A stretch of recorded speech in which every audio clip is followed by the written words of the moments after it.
हाँ जी, welcome to Prahlad Goyal physics classes. So in this class we will discuss about electrostatics of conductors. तो भी सबसे पहले देखते हैं कि what is a conductor. So what is a conductor?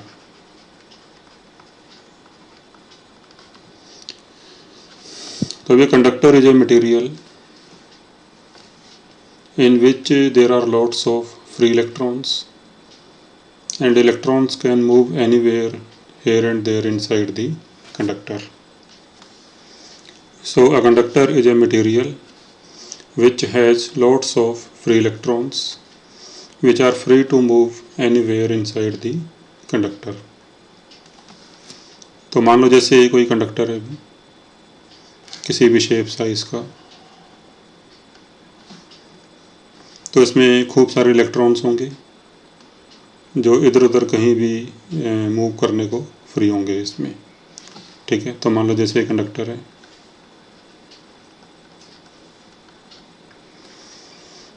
तो इसमें हम कुछ पॉइंट्स डिस्कस करते हैं पहले. तो इसमें फर्स्ट पॉइंट है भी electric field inside a conductor is zero.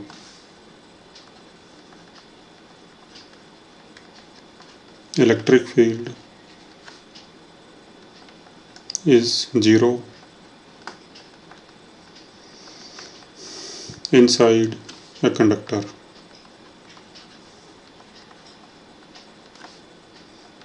In electrostatic equilibrium. In electrostatic equilibrium.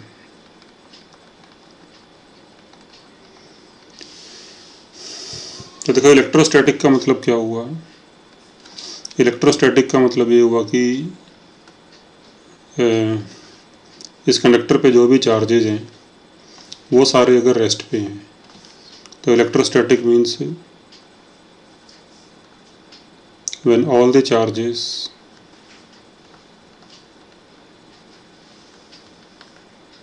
Inside conductor are at rest.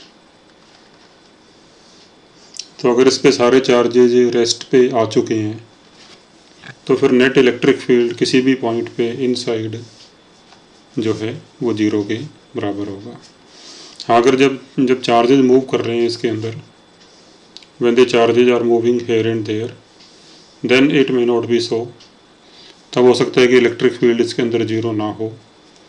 But अगर सारे चार्जेज रेस्ट पे आ चुके हैं यानी इलेक्ट्रोस्टैटिक कंडीशन आ चुकी है, when all the charges are at rest, तो फिर इसके अंदर नेट इलेक्ट्रिक फील्ड जीरो होगा. तो ऐसा क्यों भाई? तो अंदर नेट इलेक्ट्रिक फील्ड जीरो क्यों होगा? तो इसका रीज़न क्या है इसका? तो थिंक योर सेल्फ वंस. एक बार आप खुद सोचो इसके बारे में भी कि why should electric field be zero inside the conductor under electrostatic equilibrium. एक बार वीडियो को रोक के आप खुद इस पे सोचो. ओके, तो let's see what is the reason. अगर सपोज इलेक्ट्रिक फील्ड जीरो नहीं है, if E is not zero, तो फिर अगर हमको यहाँ पे इलेक्ट्रॉन लें,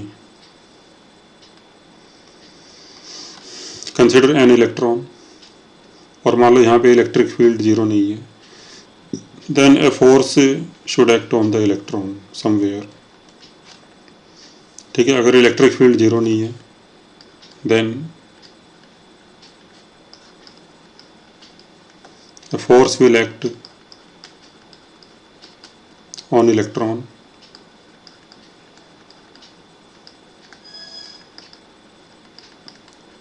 inside conductor. और अगर फोर्स लगेगा then this electron will move. Then electron should be moving. अगर फोर्स लगेगा तो फिर इलेक्ट्रॉन जो है वो मोशन में होना चाहिए, फिर मूव करेगा। बट हम यहाँ पे कह चुके हैं कि all the charges are at rest. तो अगर ये इलेक्ट्रॉन रेस्ट पे है, इस पे जो फोर्स आएगा वो आएगा E इंटू ई। लेकिन अगर ये चार्ज रेस्ट पे है तो फिर इस पे फोर्स 0 होना चाहिए। But we have said that there is electrostatic condition, यानी सारे चार्जेस रेस्ट पे हैं, और अगर सारे चार्जेस रेस्ट पे हैं तो फिर इस पे फोर्स 0 होना चाहिए। फोर्स अगर 0 है तो फिर इलेक्ट्रिक फील्ड भी 0 होना चाहिए, क्योंकि इलेक्ट्रिक फील्ड 0 नहीं होगा तो फिर फोर्स 0 नहीं हो सकता। ठीक है जी। So that's why electric field should be 0।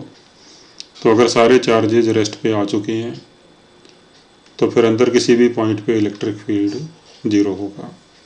So inside a conductor electric field is 0 under electrostatic equilibrium. तो भी ये फर्स्ट पॉइंट हो गया। अब सेकंड पॉइंट है, अभी नेक्स्ट पॉइंट है, any extra charge given to a conductor lies on its outer surface. तो जैसे भाई मान लो हमारे पास ये कोई कंडक्टर है किसी भी शेप साइज का, और हमने इसे कुछ चार्ज दिया, से हमने कोई चार्ज क्यों दिया, तो फिर ये सारा चार्ज इसके आउटर सरफेस पे ही लाई करेगा और अंदर नेट चार्ज 0 होगा। ठीक है भी, ये सारा चार्ज इसके आउटर सरफेस पे ही लाई करेगा और अंदर किसी भी वॉल्यूम में नेट चार्ज 0 होगा। तो फिर ये हम कैसे प्रूव करेंगे भी? तो इसे हम प्रूव कर सकते हैं यूजिंग गॉस लॉ। जैसे अगर हम इसके अंदर कोई भी गॉसियन सरफेस ले लें, मान लो ये कोई गॉसियन सरफेस है इसके अंदर किसी भी शेप साइज का, and apply Gauss law over this. तो गॉस लॉ क्या होता है भी? Integral E dot d A equal to q in upon epsilon not.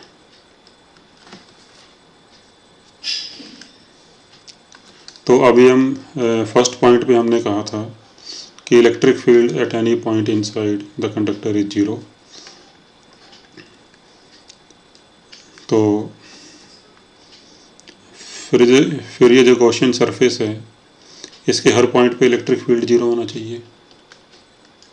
देखो हम जो भी पॉइंट्स डिस्कस कर रहे हैं सारे, तो we are discussing these points for electrostatic conditions. So all the points are discussed here under electrostatic condition कि जो कंडक्टर है वो इलेक्ट्रोस्टैटिक इक्विलिब्रियम में है। तो ये हम मान के चलेंगे। तो according to the first point electric field इसके हर पॉइंट पे 0 है।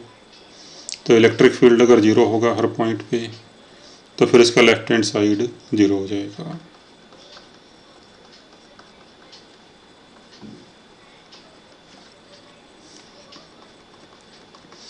और अगर LHS 0 है तो फिर यहाँ से क्या आएगा? 0 equal to q in upon epsilon naught. तो फिर यहाँ से क्यू इन 0 आ जाएगा। तो क्यू इन 0 का मतलब है कि जो हमने ये वॉल्यूम लिया है इसके अंदर नेट चार्ज 0 है। ठीक है भी, तो net charge in side this is 0। तब ये वॉल्यूम मैं कितना भी बड़ा या कितना भी छोटा ले सकता हूँ। ऐसे अगर मान लो मैं कोई एक वॉल्यूम यहाँ पे ले लूँ, ये कोई गॉसियन सरफेस है, तो फिर इसके अंदर भी नेट चार्ज 0 होगा। ऐसे ही कोई वॉल्यूम मैं यहाँ पे ले लूँ, कोई यहाँ पे ले लूँ, कोई ऐसे ले लूँ, तो इन सब के अंदर भी नेट चार्ज 0 होगा। ठीक है भी, तो भी अगर हम कोई भी वॉल्यूम इसके अंदर लें तो हर एक सरफेस के अंदर, हर एक वॉल्यूम के अंदर टोटल चार्ज 0 होगा। तो फॉर एग्जांपल अगर हम जो गॉसियन सरफेस है या जो वॉल्यूम है, अगर वो इस तरह से ले लेते हैं just inside the outer surface,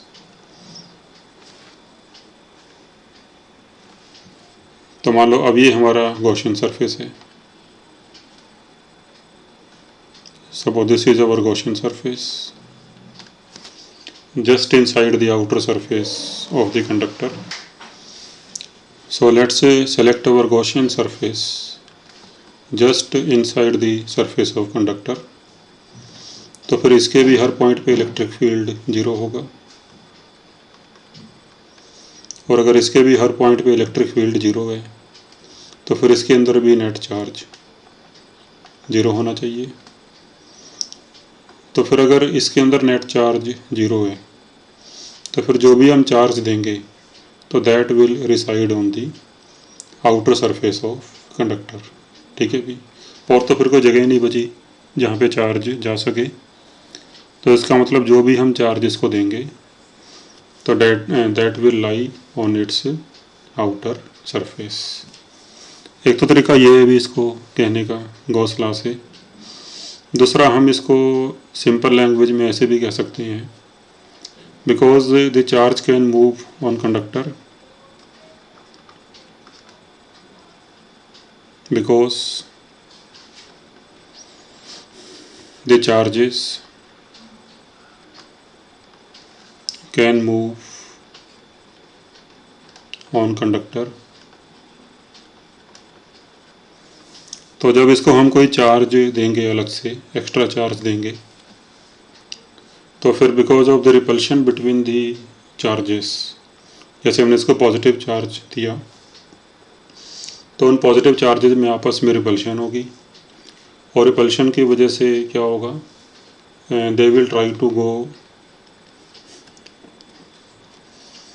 so they charges will try to go as far away as possible because of repulsion. ठीक है भी, so because the charges can move on conductor, so due to repulsion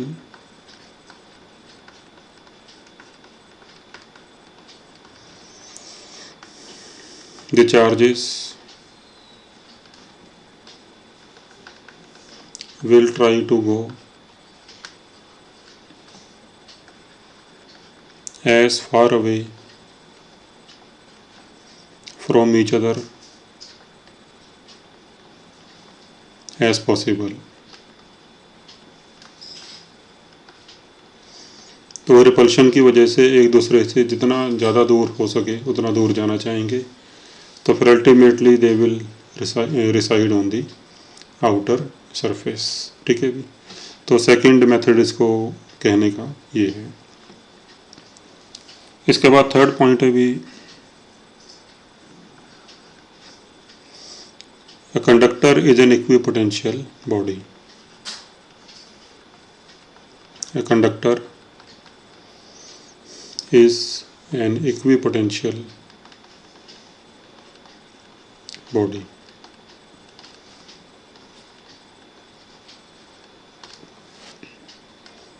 तो इसका मतलब है कि potential at every point inside the conductor is same.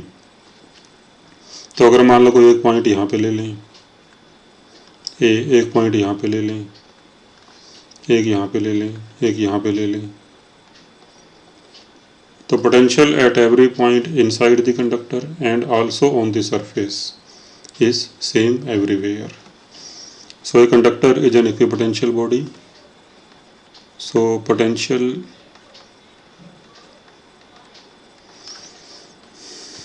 at any point inside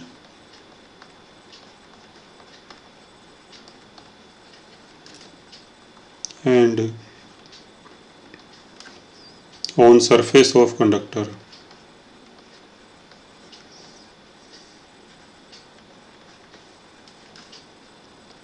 is same।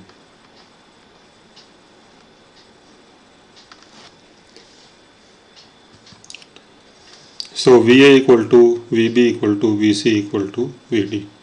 तो potential इसके हर जगह पे सेम होगा। अंदर कोई पॉइंट ले लो या इसके सरफेस पे कोई पॉइंट ले लो, तो पोटेंशियल इसके हर जगह पे सेम होगा। तो ऐसा क्यों भाई? तो ऐसा इसलिए क्योंकि इलेक्ट्रिक फील्ड इसमें जीरो होता है अभी। ठीक है, इलेक्ट्रिक फील्ड इसमें जीरो होता है फ्रॉम द फर्स्ट पॉइंट। हमने यहाँ प्रूव किया था कि electric field inside the conductor is zero. तो फिर अगर अंदर हर पॉइंट पे इलेक्ट्रिक फील्ड जीरो है और फिर इलेक्ट्रिक फील्ड होता है भी minus d v upon d r, तो अगर E जीरो है then V should be constant, because constant का डिफरेंशिएशन जीरो होता है, देन V इज कांस्टेंट। तो जिस रीजन में इलेक्ट्रिक फील्ड जीरो है तो फिर वहाँ पे पोटेंशियल हर जगह पे सेम होना चाहिए। ठीक है भी। So that's why V A equal to V B equal to V C equal to V T. ठीक है भी। और फिर फोर्थ पॉइंट है, तो अभी फोर्थ पॉइंट है electric field just outside the surface of conductor is perpendicular to the surface. जैसे मान लो ये कोई कंडक्टर है और इसको हमने कोई चार्ज दे दिया, तो फिर अगर हम एक पॉइंट यहाँ पे लें, देखो अंदर तो इलेक्ट्रिक फील्ड जीरो होता है, बट अगर हम बाहर के किसी पॉइंट पे बात करें यानी just outside the surface of conductor, तो फिर यहाँ पे इलेक्ट्रिक फील्ड सरफेस के परपेंडिकुलर होगा। ठीक है भी। तो यहाँ पे इलेक्ट्रिक फील्ड जो होगा वो सरफेस के परपेंडिकुलर होगा, यानी ये एंगल जो है ये 90 डिग्री होगा। तो इसे हम कैसे प्रूव करेंगे भी? तो how to prove this that electric field just outside the surface of conductor is perpendicular to the surface. तो इसे प्रूव करने का तरीका ये है भी कि चलो मान लेते हैं कि इलेक्ट्रिक फील्ड परपेंडिकुलर नहीं है, किसी एंगल पे है। तो चलो मान लेते हैं कि इलेक्ट्रिक फील्ड इस पॉइंट पे किसी एंगल पे है, सपोज एंगल थीटा पे है।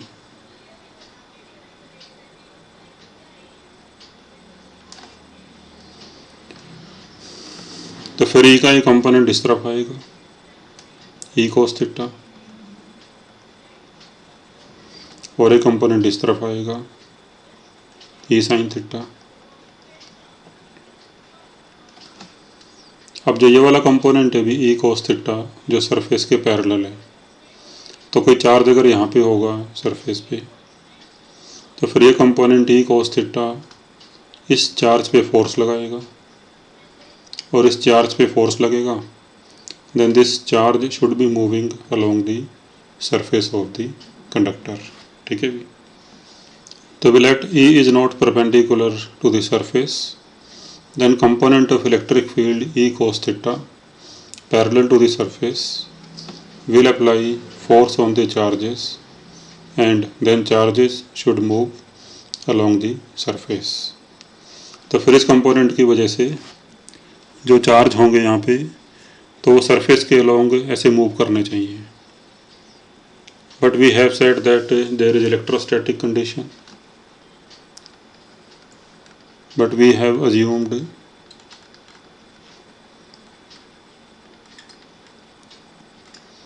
electrostatic condition,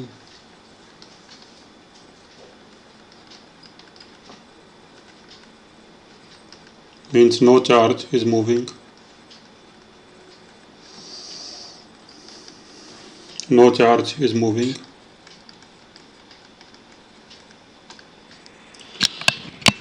means all the charges are at rest,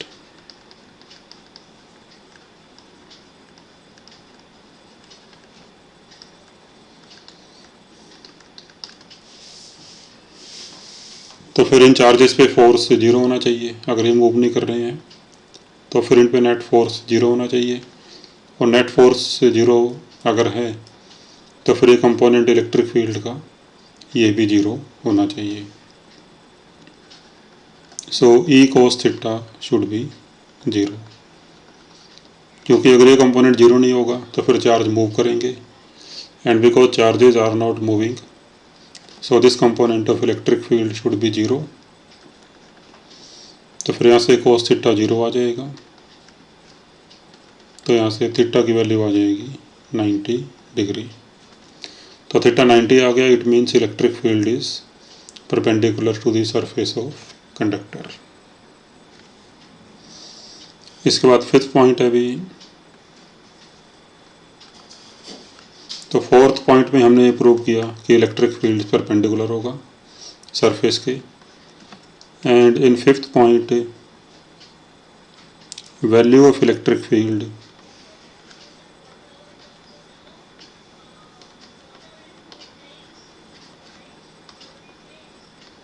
just outside the conductor is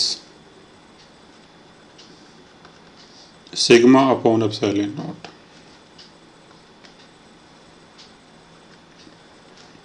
where sigma is surface charge density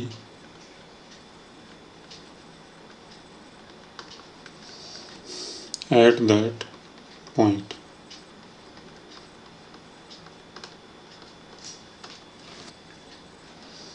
तो मान लो भी ये कोई कंडक्टर है and some charge is given to it, और मान लो ये कोई पॉइंट है just outside the surface of conductor,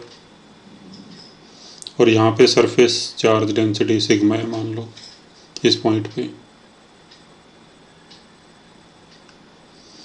तो फिर यहाँ पे जो इलेक्ट्रिक फील्ड की वैल्यू होगी इस पॉइंट पे, तो फर्स्ट पॉइंट तो ये है कि इलेक्ट्रिक फील्ड सरफेस के परपेंडिकुलर होगा, जो हमने फोर्थ पॉइंट में किया।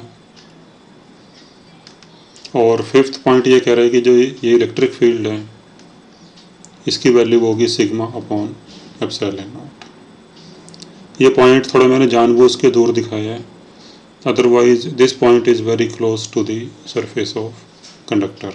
ठीक है, तो अब ये कैसे प्रूव करेंगे इसको भी, कि इलेक्ट्रिक फील्ड की वैल्यू किसी भी शेप का कंडक्टर हो, तो अगर सिग्मा किसी पॉइंट पे सरफेस चार्ज डेंसिटी है तो वहाँ पे इलेक्ट्रिक फील्ड की वैल्यू होगी सिग्मा अपॉन एप्सिलॉन नॉट। तो फिर इसके लिए हम गॉस लॉ यूज़ कर सकते हैं। तो क्या होता है अभी, integral E dot d A equal to q in upon epsilon naught. ठीक है, तो अगर हम गॉसियन सरफेस कुछ इस टाइप का ले लें, so let's take a Gaussian surface like this in the form of cylinder which is half inside and half outside, and apply Gauss law over this surface। तो जो सिलेंडर है इसकी दो फ्लैट सरफेस हैं, एक ये वाला, तो फ्लैट सरफेस का एरिया मान लो डी ए है, तो फिर ये वाला एरिया भी डी ए हो जाएगा। और दूसरा ये कर्व सरफेस है, तो तीन सरफेसेज हैं, दो फ्लैट सरफेस और तीसरा ये कर्व सरफेस। इसके अंदर जो टोटल चार्ज होगा वो चार्ज होगा इसके ऊपर, जो ये वाला टोटल चार्ज होगा। अब यहाँ पे चार्ज डेंसिटी सिग्मा है, और जो ये कंडक्टर है इसका डी ए एरिया इस गॉसियन सरफेस के अंदर होगा। तो D A area of the conductor surface will be inside the Gaussian surface. तो फिर इस पे जो चार्ज होगा वो क्यू इन हो जाएगा, और क्यू इन होगा सिग्मा इंटू डी ए। ठीक है भी, क्योंकि जो ये कंडक्टर है इसका डी ए एरिया सरफेस का वो गॉसियन सरफेस के अंदर होगा, तो ये वैल्यू आ जाएगी क्यू इन की। तो now let's find flux over each of the surfaces. अब जो ये वाला सरफेस है अभी फ्लैट सरफेस, इसका एरिया वेक्टर डी ए इस तरफ ही होगा,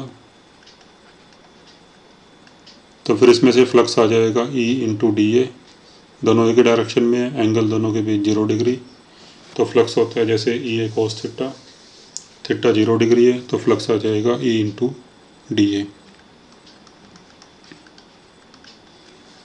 फिर जो ये सेकंड वाला सरफेस है भी, ये सेकंड वाला फ्लैट सरफेस, अब now this surface lies inside the conductor and inside the conductor electric field is 0। तो अब यहाँ तो फील्ड ही 0 है तो अगर फील्ड 0 है तो फिर फ्लक्स इसमें से 0 होगा। तो सेकंड फ्लैट सरफेस से फ्लक्स 0 हो जाएगा।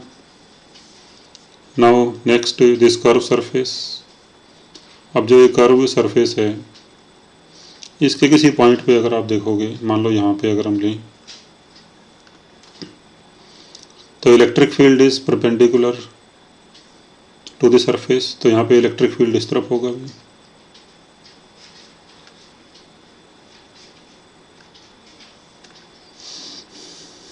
और जबकि एरिया वेक्टर इसके परपेंडिकुलर इस तरफ हो जाएगा।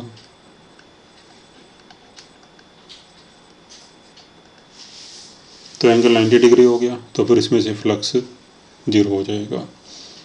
यानी जो पार्ट सिलेंडर का कंडक्टर के बाहर है तो वहाँ तो इलेक्ट्रिक फील्ड और एरिया आपस में परपेंडिकुलर होंगे तो फ्लक्स 0 हो जाएगा।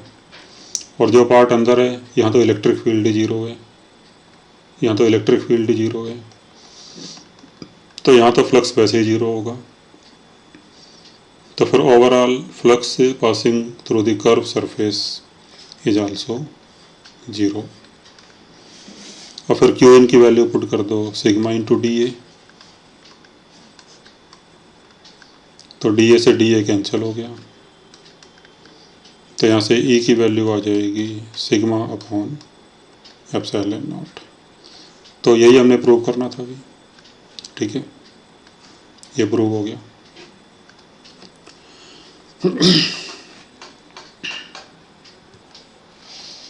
अभी नेक्स्ट पॉइंट है, consider a hollow conductor having some charge. तो मान लो ये कोई कंडक्टर है जिसपे हमने कोई चार्ज दिया, अगर सपोज इसमें कोई एक होल कर दें हम यहाँ पे,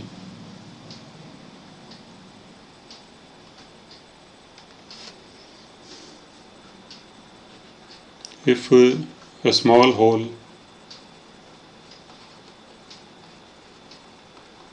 is created somewhere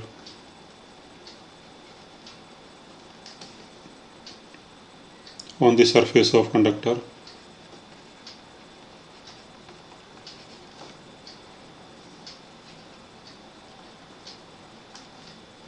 then prove that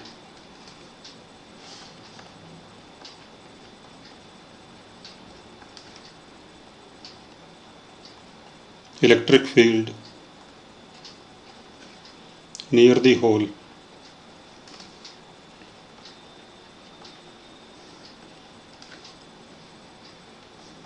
is sigma upon 2 epsilon naught. तो हमने प्रूव करना है कि होल करने के बाद होल के किसी पॉइंट पे जो इलेक्ट्रिक फील्ड होगा वो होगा sigma upon 2 epsilon not, where sigma is surface charge density at that point before cutting the hole।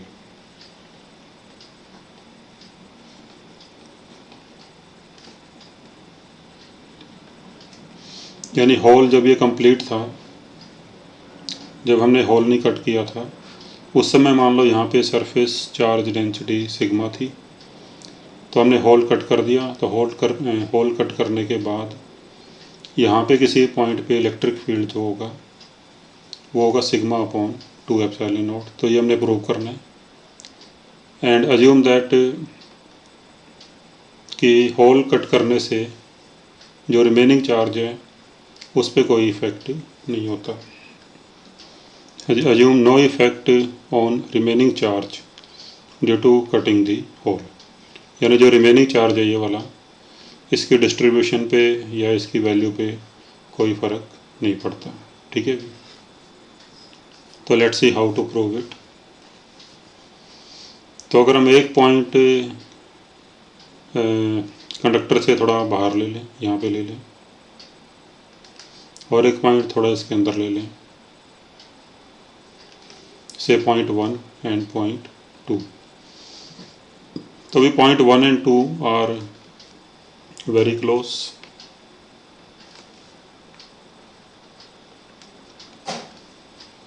तो point 1 and 2 are very close.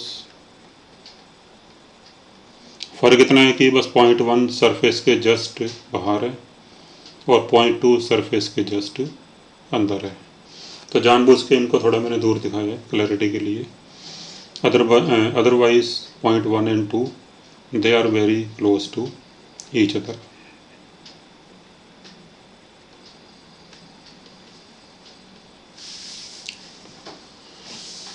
तो हमने प्रूव करना है कि जो अभी रिमेनिंग कंडक्टर है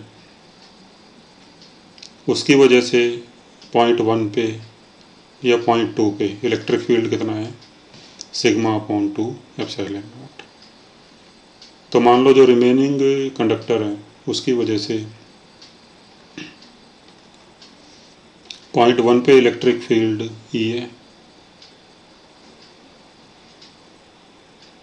E1 मान लेते हैं, और पॉइंट 2 पे भी E1 ही होगा, क्योंकि रिमेनिंग कंडक्टर के लिए पॉइंट 1 और 2 में कोई ख़ास फ़र्क नहीं है।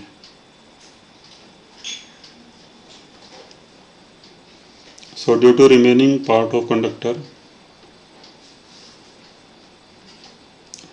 सॉरी ये E1 आएगा, तो due to remaining conductor, remaining conductor यानी होल करने के बाद जो ये पूरा कंडक्टर बचा, जो पूरा चार्ज बचा, so this is remaining conductor. So due to remaining conductor electric field at 1 and 2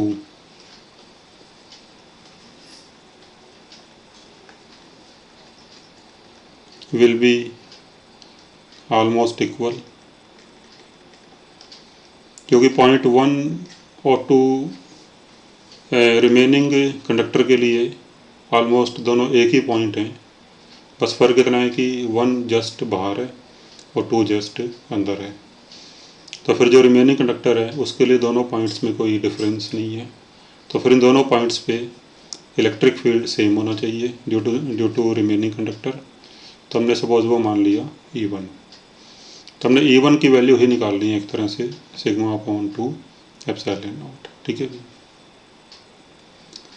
अब सपोज अगर हम ये जो कंडक्टर है इसको फिर से कंप्लीट कर दें, इसको फिर से कंप्लीट कर दें अगर,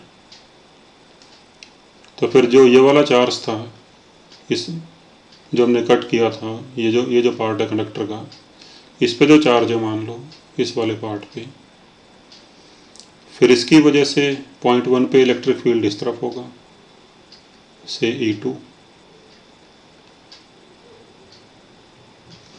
और इसकी वजह से पॉइंट 2 पे इलेक्ट्रिक फील्ड इस तरफ होगा और ये भी E2 के बराबर होगा,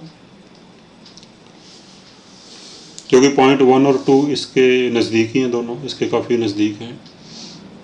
तो फिर electric field due to this charge on the hole, और जहाँ से हमने कट किया था जो ये वाला चार्ज है, तो इस वाले चार्ज की वजह से पॉइंट 1 और 2 पे इलेक्ट्रिक फील्ड सेम ही होना चाहिए, बट डायरेक्शन अपोजिट होएगी, क्योंकि पॉइंट 1 इसके इस तरफ है, पॉइंट 2 इसके इस तरफ है, तो फिर पॉइंट 1 पे इलेक्ट्रिक फील्ड मान लिया E2 इस तरफ है और पॉइंट 2 पे इस तरफ है। तो अब ये हो गया पूरा conductor. Now this becomes the complete conductor, और कंप्लीट कंडक्टर की वजह से अब जो यहाँ पे नेट इलेक्ट्रिक फील्ड है वो हो गया E1 plus E2. So due to complete conductor,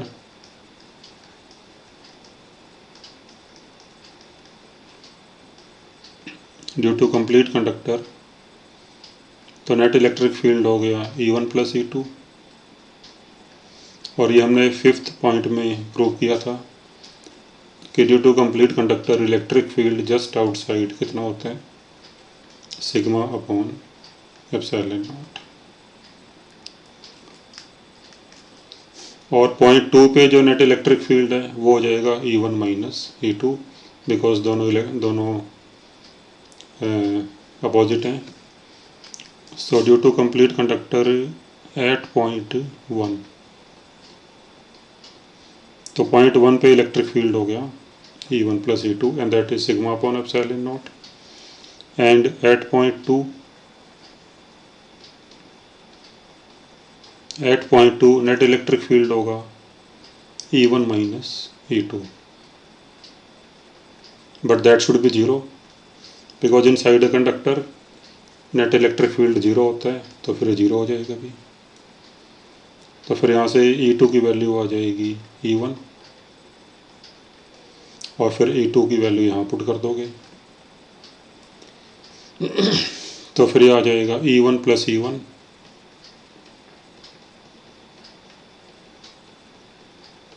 is equal to sigma upon epsilon naught. तो फिर यहाँ से आ जाएगा E1 equal to sigma upon 2 epsilon naught. ठीक है,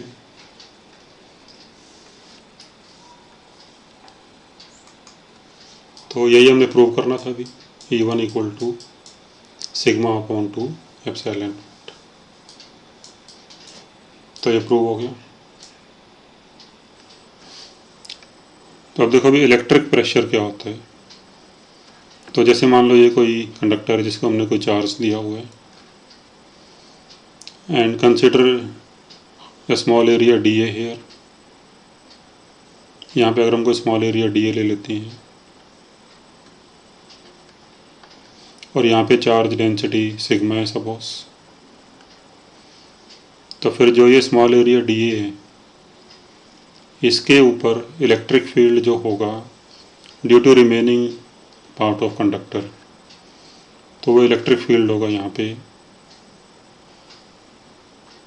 सिग्मा अपॉन 2 एप्सिलॉन नॉट।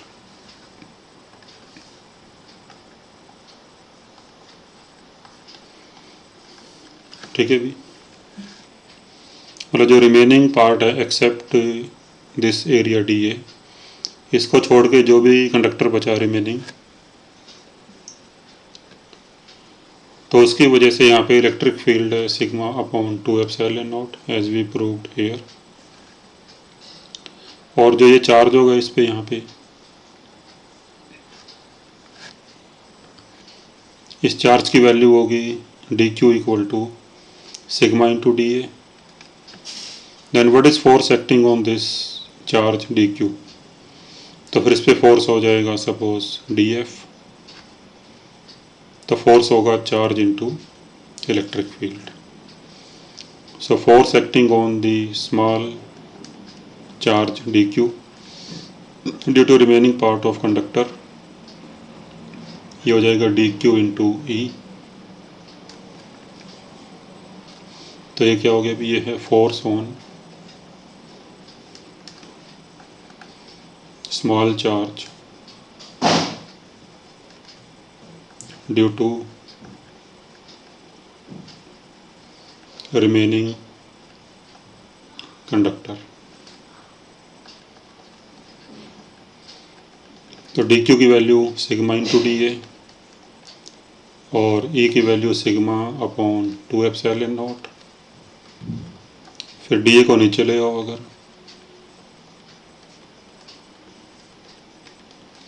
तो ये आ जाएगा sigma square upon 2 epsilon not. अब dF अपॉन dA ये हो गया भी फोर्स पर यूनिट एरिया, तो इसको बोलते हैं इलेक्ट्रिक प्रेशर। तो इसकी वैल्यू आ गई sigma square upon 2 epsilon not. So this is electric pressure, यानी जो प्रेशर बिल्डअप हुआ है ये इलेक्ट्रिक फोर्सेस की वजह से हुआ है। So that's why this is known as electric pressure, और इसकी वैल्यू होगी sigma square upon 2 epsilon naught. ठीक है भी। अब चलो एक क्वेश्चन लेते हैं। तो consider a charged hollow conductor, ये कोई कंडक्टर है सपोज रेडियस आर का, और इसको हमने चार्ज किया हुआ यूनिफॉर्मली, और चार्ज डेंसिटी है सिग्मा। तो find force on one half due to the other half. तो अगर हम इसके दो पार्ट कर देते हैं, मान लो ऐसे हमने दो पार्ट कर दिए इसके, तो फिर हमने किसी एक हाफ पे दूसरे हाफ की वजह से कितना रिपल्शन फोर्स होगा वो हमने बताना है। ठीक है। तो उसके लिए देखो, अगर हम यहाँ से एंगल थीटा पे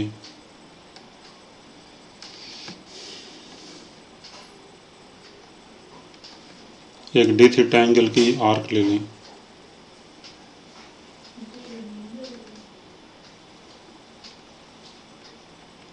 तो इसकी आर्क लेंथ होगी आर इंटू डी थीटा, ये जो लेंथ होगी इसकी। और फिर इसको चारों तरफ से घुमा दें ऐसे, इसको हमने चारों तरफ से घुमा दिया ऐसे, तो स्ट्रिप बन जाएगी, एक सर्कुलर स्ट्रिप बन जाएगी है, जिसका रेडियस होगा आर साइन थीटा। तो what is area of this strip? तो मान लो इस स्ट्रिप का एरिया है डी ए, तो इसका एरिया डी ए आ जाएगा, लेंथ ऑफ दिस स्ट्रिप होगी 2 पाई आर साइन थीटा,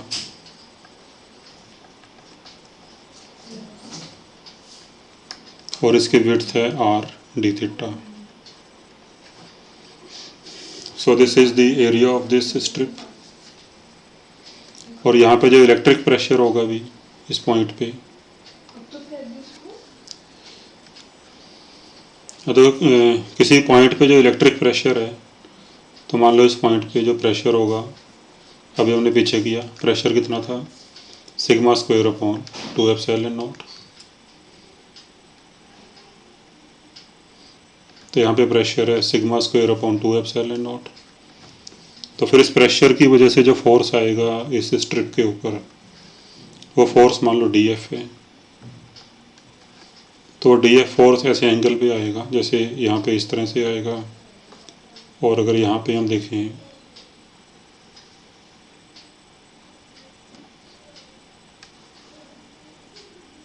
यानी सरफेस के परपेंडिकुलर, तो एक फोर्स आएगा इस स्ट्रिप के ऊपर हर जगह पे, और इस फोर्स की टोटल जो न्यूमेरिकल वैल्यू होगी, तो इसकी वैल्यू होगी प्रेशर इनटू एरिया। तो प्रेशर है sigma square upon 2 epsilon naught, और एरिया 2 पाई आर स्क्वायर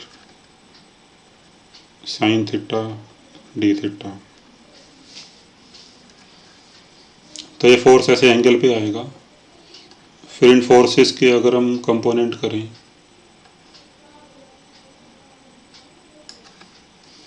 तो ये कंपोनेंट इस तरफ आएगा डी एफ कोस थीटा,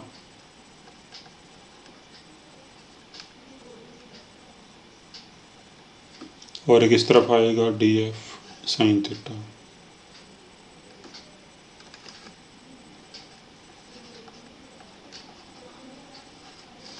और ऐसे यहाँ पे भी आएगा D F cos theta and D F sine theta.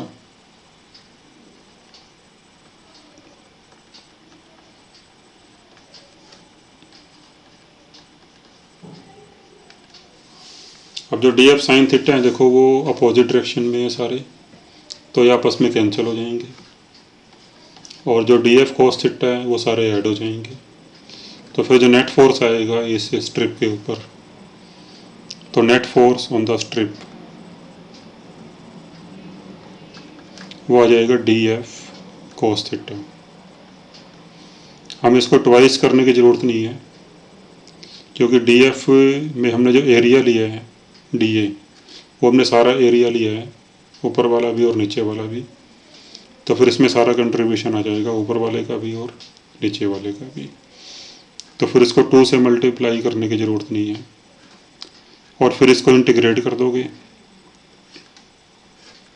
Theta from 0 to 90 degree, तो यहाँ पे थीटा 0 डिग्री है और यहाँ पे थीटा 90 हो जाएगा। तो इसको इंटीग्रेट कर दो, theta from 0 to 90 degree, then you will get your answer. तो फिर यहाँ से एफ नेट आ जाएगा, इसका इंटीग्रेशन एफ नेट, और यहाँ पे डी एफ की वैल्यू पुट कर दो, ये वाली।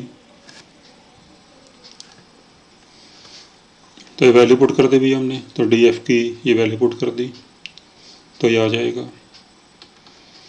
फिर इसमें sigma square upon 2 epsilon naught into pi r square, ये तो कांस्टेंट है, ये इंटीग्रेशन से बाहर आ जाएगा, और अंदर बचेगा ये 2 साइन थीटा कोस थीटा, तो ये हो जाएगा साइन 2 थीटा।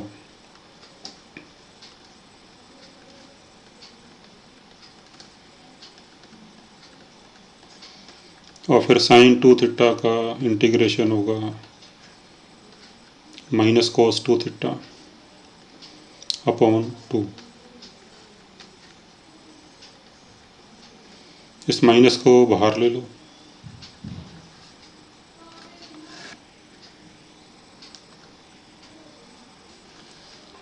तो ये साइन 2 थीटा का integration minus cos 2 theta by 2, minus हमने बाहर ले लिया, और फिर लिमिट्स पुट कर दी। तो ये कोस 180 माइनस कोस 0, कोस 180 -1 होता है, तो -1 -1 -2, फिर 2 से 2 कैंसिल, माइनस माइनस प्लस हो जाएगा, तो भी आंसर आ जाएगा आपका। सो this is net force applied by 1/2 on the other half. अभी एक ये क्वेश्चन है, question number 4 of advance assignment, page number 37। तो ये क्वेश्चन जो भी हमने किया उस फार्मूले से हो जाएगा। तो अभी ये इसका सोल्यूशन है। तो फोर्स की वैल्यू अभी हमने पीछे करी, sigma square upon 2 epsilon naught into pi r square, sigma की value q upon 4 pi r square, ये हमने यहाँ पुट कर दी, तो उससे ये आ जाएगा, पाई से पाई कैंसिल, आर स्क्वायर से आर की पावर 4 कैंसिल, तो नीचे आर स्क्वायर बचेगा, और 32 को लिख लिया हमने 8 × 4, फिर क्यू की वैल्यू पुट कर दी, 1/4 पाई एप्सिलॉन नॉट हो जाएगा 9 × 10 की पावर 9, और आर की वैल्यू 1.5 सेंटीमीटर, तो इसको सॉल्व करके आ जाएगा 2000 Newton. So answer is D. अच्छा, नेक्स्ट पॉइंट है, अगर मान लो स्पेस में कहीं कोई इलेक्ट्रिक फील्ड है इस तरह से, and if you place a conductor inside the electric field, तो मान लो हमने कोई कंडक्टर यहाँ पे रख दिया, तो फिर ये किस तरह से बिहेव करेगा।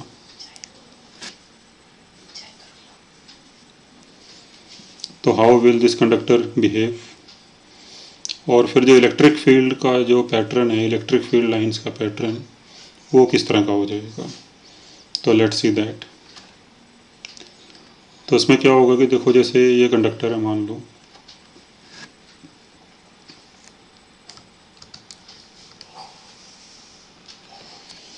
तो हमने जब इसको इलेक्ट्रिक फील्ड में रख दिया, तो इलेक्ट्रिक फील्ड क्योंकि इस तरफ है,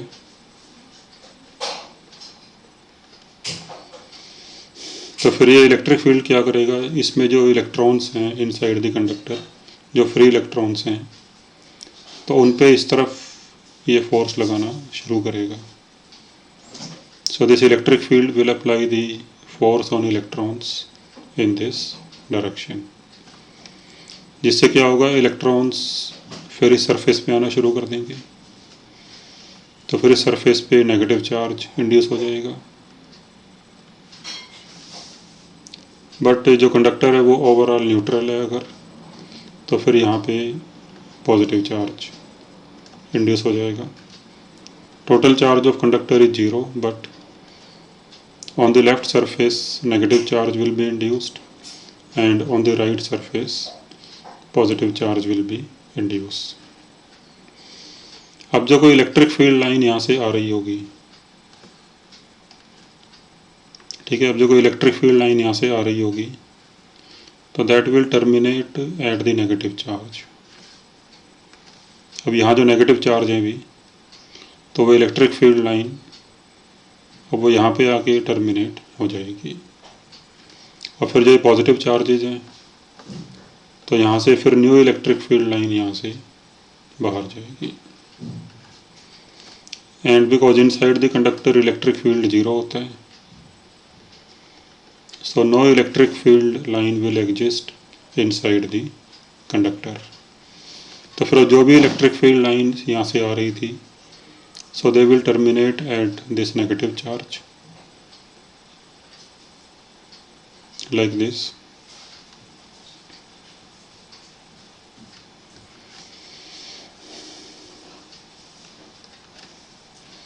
और जो टर्मिनेशन होगा वो सरफेस पे किसी पॉइंट पे सरफेस के परपेंडिकुलर होगा, ठीक है, क्योंकि हमने पीछे एक पॉइंट में किया था कि electric field at any point just outside the surface of conductor is perpendicular to the surface of conductor.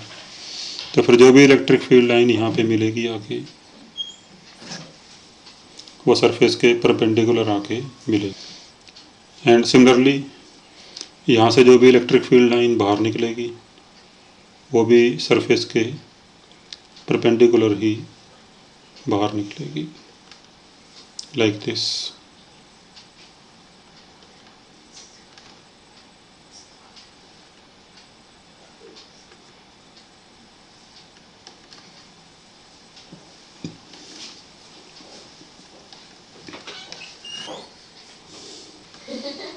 तो फिर ये जो ओवरऑल पैटर्न है इलेक्ट्रिक फील्ड का वो कुछ इस तरह से हो जाएगा,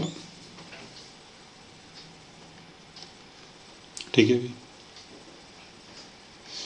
सो pattern of electric field will be modified by the presence of a conductor. तो जो इलेक्ट्रिक फील्ड पहले इस टाइप का था, स्ट्रेट था, तो वो मॉडिफाई होकर थोड़ा कुछ इस तरह से हो जाएगा। And inside the conductor there will be no electric field line because inside conductor electric field is 0। तो जिस रीजन में इलेक्ट्रिक फील्ड 0 होगा तो वहाँ पे कोई इलेक्ट्रिक फील्ड लाइन एग्जिस्ट नहीं करेगी, ठीक है। तो भी NCERT में ये टॉपिक यहाँ पे दिया हुआ है, page number 67, electrostatics of conductors. तो ये पॉइंट्स हमने करे हैं।